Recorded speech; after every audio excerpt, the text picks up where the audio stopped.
Hello everyone, welcome to Everyday Essential series of Shantha Lakshmi IAS Academy. So today in this series, let us discuss the topics from 4th July 2025. First, we are going to discuss about the procedure for the removal of the judge, and second about the acceptance necessity, and third about the motor vehicle aggregator guidelines 2025 which was revised recently, and fourth about the olive ridley turtle, and finally the Argentina country mapping.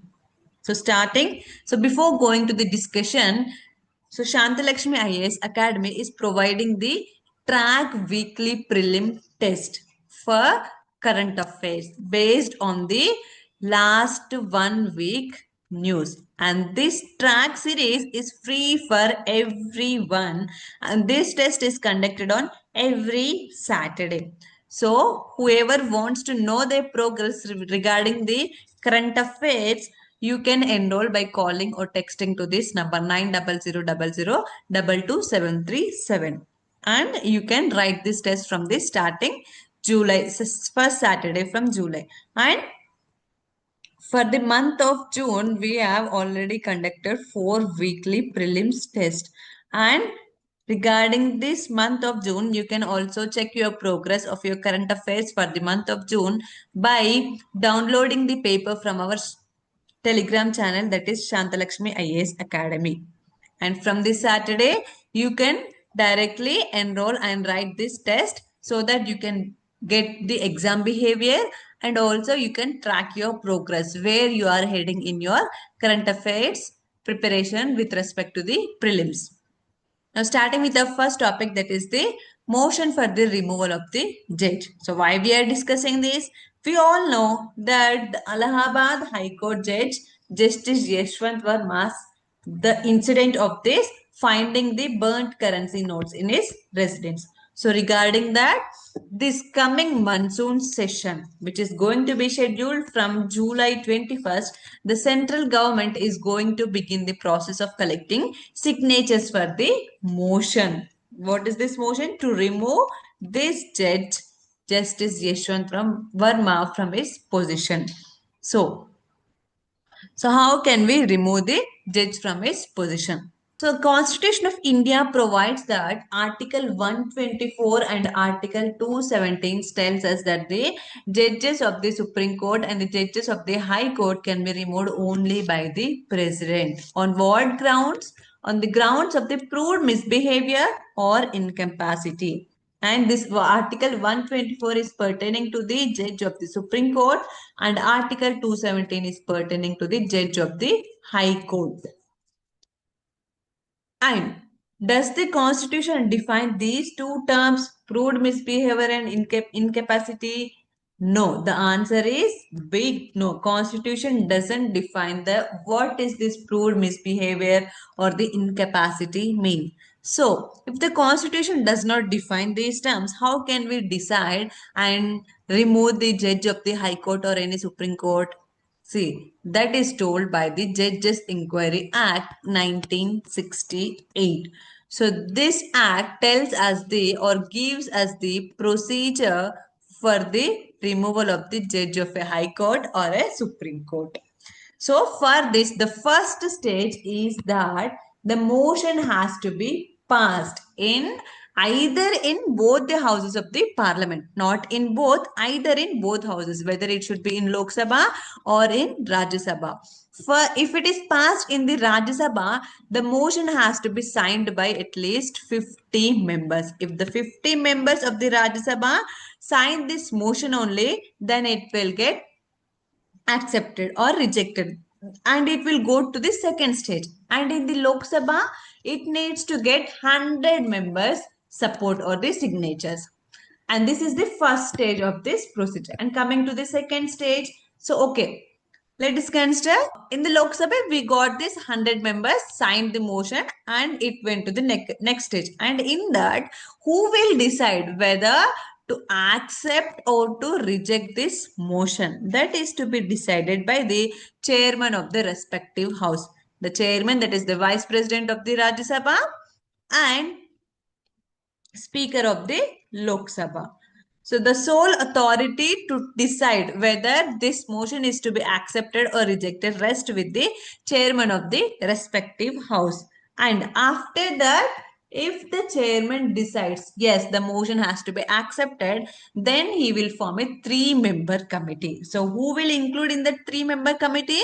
The first is the Supreme Court judge, and second is the High Court judge, and third is the a distinguished jurist. So the chairman of this house, the respective house, will constitute this three-member committee. So this three-member committee has to investigate regarding the proved misbehavior or the incapacity, or whether the judge has to be removed or not. They have to place the report on both the houses of the parliament. This is the fourth stage of the process.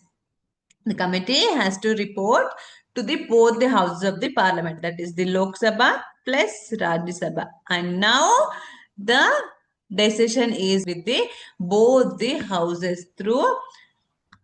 And coming to the fifth stage, that is the final stage, if both the houses of the parliament passes this motion with the special majority, that is the membership of the majority of the total membership of the house, majority of the total membership,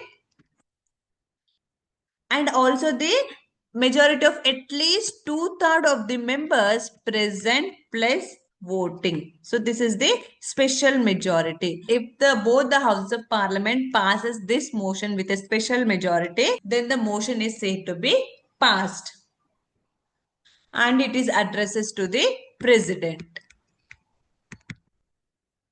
And the president issues the order to remove the judge. So this is the procedure for removing the judge of a high court or a Supreme Court.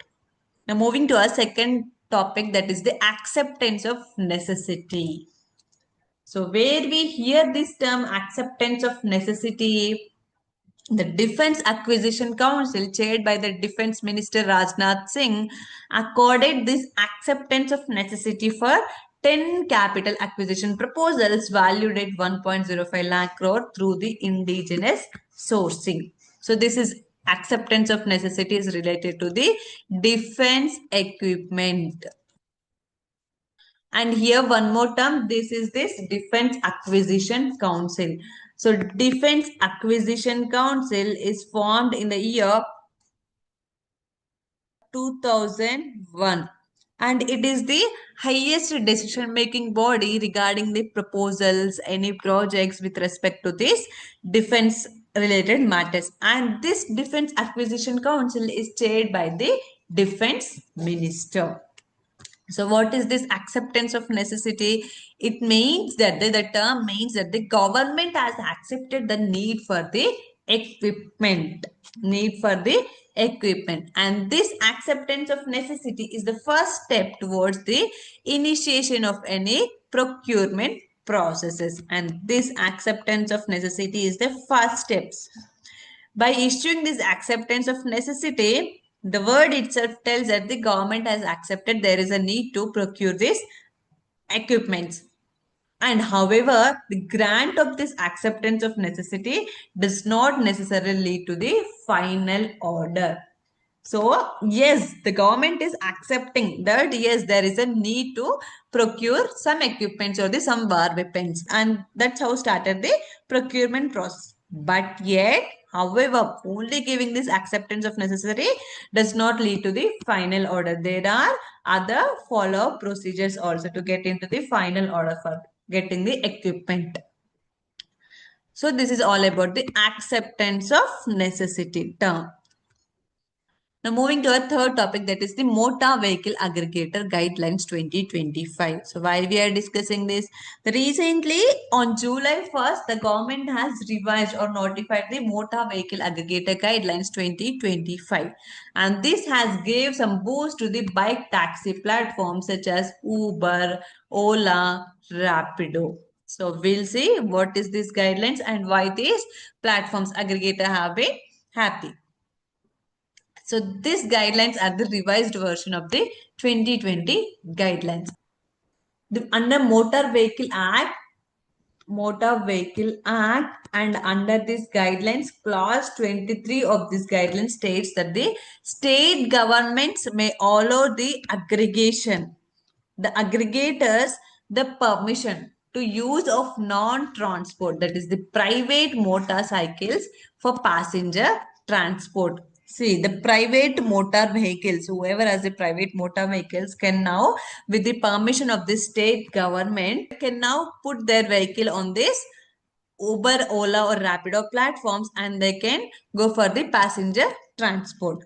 Now, the aggregator shall be permitted to charge a minimum of 50% lower than the base fee.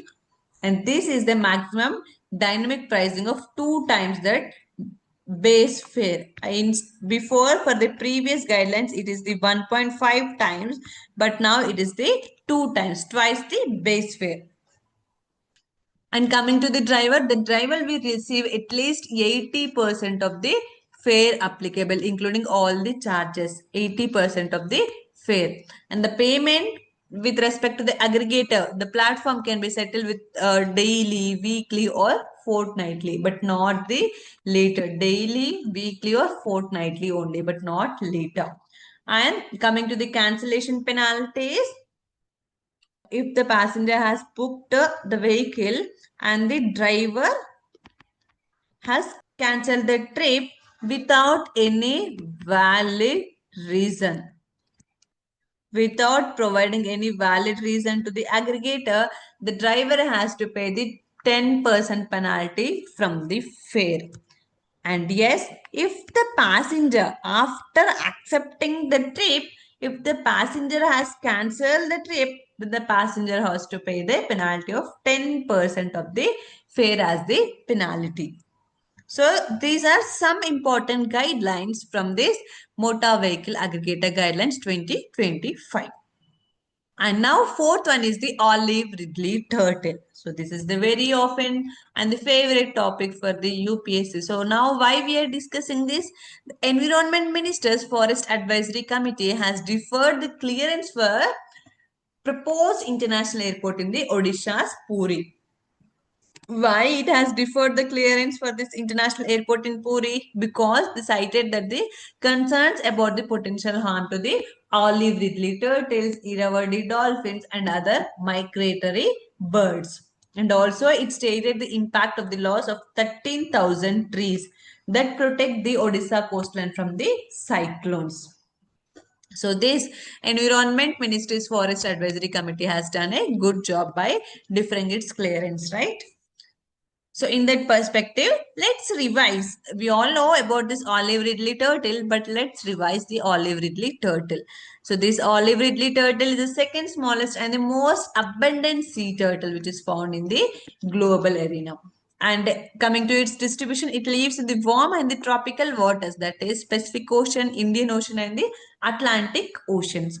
And these olive ridley turtles are carnivores, that is they feed on the jellyfish, shrimps, and other marine organisms. And we all know that these olive ridley turtles exhibit a unique mass nesting process called this Aribada, where the females come in groups and they go for their nesting. That is called the Aribada. And these are declared as vulnerable in the IUCN threatened species and protected under the Appendix 1 of the CITES and Schedule 1 of the Wildlife Protection Act 1972. Coming to the some characteristics, the females and the males grow to the same size and they are 2 feet in length and 50 kg in weight, and they spend their entire lives in the ocean only.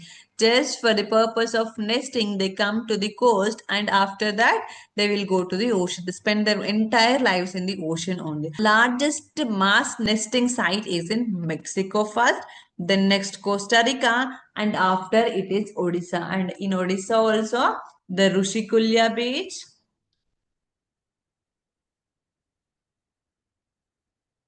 Gahir Mata Sanctuary,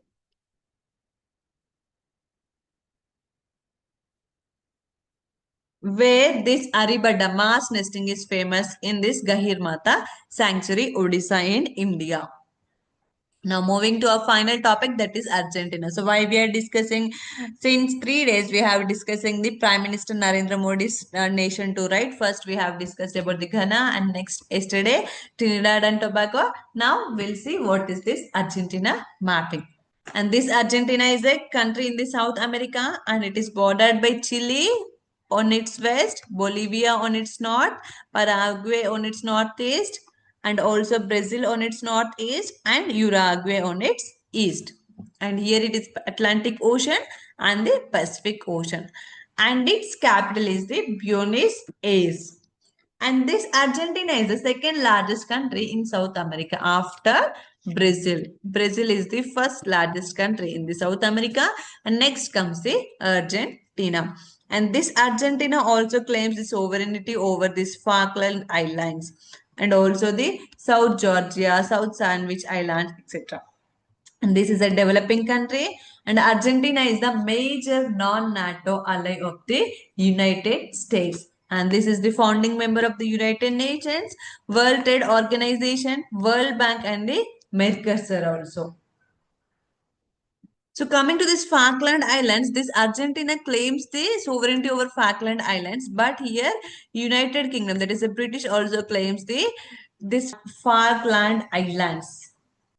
And now it is owned by the United Kingdom, British. So that's all for today. Thank you and all the best.